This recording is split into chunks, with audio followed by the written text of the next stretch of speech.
Ассаламу алейкум, урматтуу кыргыз элим, бир туугандар, достор. Мен миңдеген звоноктор келди, мен жооп бере алган жокмун. Анткени допростон азыр эле чыктым, саат 2-3төн бери 5-6 саат допрос болуп, азыр эле чыктым. Бир туугандарыма, кыргыз элиме, ушул Сарсанда болуп аткан туугандарга кайрылып коеюн.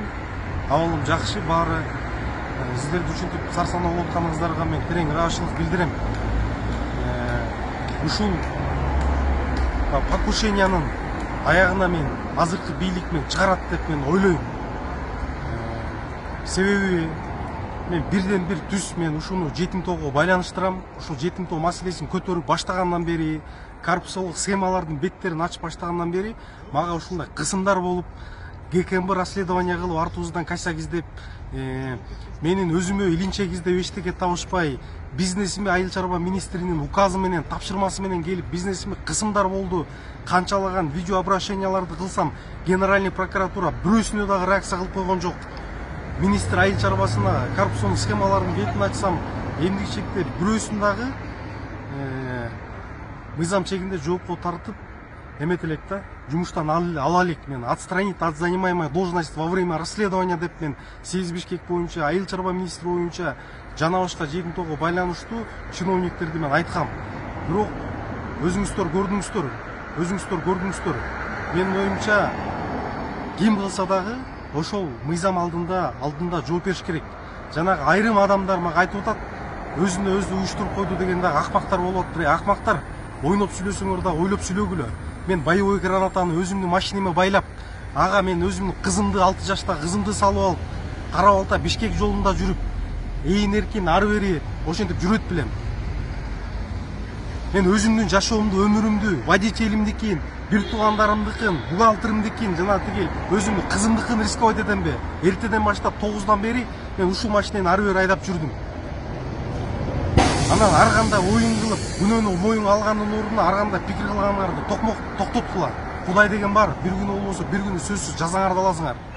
Силер ойлогула, жетим тоо боюнча болду, токтоп калат деп. Жетим тоо боюнча мен аягына чейин күрөшөм.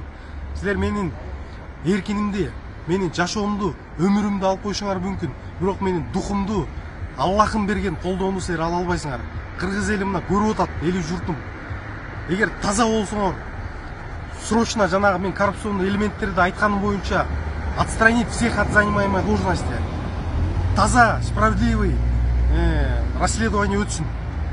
Анан айлантып, анан дагы ар кайсы ушактарды сүйлөгөнгөрдү токтоткула, акмактар. Жетим тоо боюнча биз баштаганбыз. Силер ойлогула, коркуп калат деп. Биз коркпойбуз. Биз мындан дагы эки эсе мындан кийин күрөшөбүз. Менин болгонумду кысып, аракет кылып, бизнесиме асылып, аяктан эчтеке таппай, мен өзүмө асылып, өзүмдөн эчтеке таппай илинчек. Эми менин өмүрүмө кол салуу болуп, өмүрүмө покушение болду. Менин өзүмө дагы кол салган болсо, организовать эткен болсоңор, ким организовать этсе дагы уялбайсыңарбы? Ал машинеде мен кызым жүрөт, ар бириңердин кызыңар бар, ар бириңердин балдарыңар бар, акмактар. Кудай жазаңарды берет. Силер бул жашоодо өмүр бою бийликте отурам, же болбосо бул жерде отурам, же өмүр бою жашайм, же бизнес кылам деп ойлогула. Ар бирибиз бул жашоодо ахиретке барабыз. Ар бир кылыгыңар үчүн, ар бир кылыгыбыз үчүн жооп беребиз. Мен акмын, дагы бир жолу айтам. Мен таптазамын. Эгер менде кандайдыр бир коррупционный элементтер болсо, кандайдыр бир чиновниктер менен байланышым бар болсо, же бир нерсе болсо ачыкка чыгаргыла элге. Силер анте албайсыңар. Анан мондай айлантып, басым кылып кысканды токтоткула. Мен өзүм башым ооруп, мен өзүм стресс болуп, жүрөгүм ооруп, дары ичип, канчалаган укол алып, скорый чакырып, мен өзүмө араң дегенде келдим. Анан ар кайсыны сүйлөп, жаскан токтоткула. Урматтуу кыргыз элим, өзүңөр көргүлө кандай заманда жашап атабыз, кандай жашоодо жашап атабыз. Эмне мыйзамды бизди кимдер башкарып атат, баарын тең көргүлө, урматтуу кыргыз элим. В общем, мен связдамын 24 саат бою. Кандайдыр маселе болсо мага кайрылгыла. Жаңы чыктык, эми биз азыр үйгө кетем. Мен ойлойм, ушул объективдүү расследование болот. Жазасын алат сөзсүз депчи. Сөзсүз жазасын алат деп. Ал жакта мына айтып атат такта саперлор. Боевой граната экен депчи, боевой граната. Өзүңүздөр мына карап көрдүм азыр интернеттен, бул эмне болгон граната экен депчи. 35-50 метрге чейин айланаңды баарын талкуулайт экен. 35-50 метрге чейин. Менин өмүрүмдү ала турган бир гана Аллах. Өмүрүмдү ала турган бир гана Аллах. Ошону эстен чыгарбагыла. силер мени коркуп үркүтүп өмүрүмдү ала албайсыңар.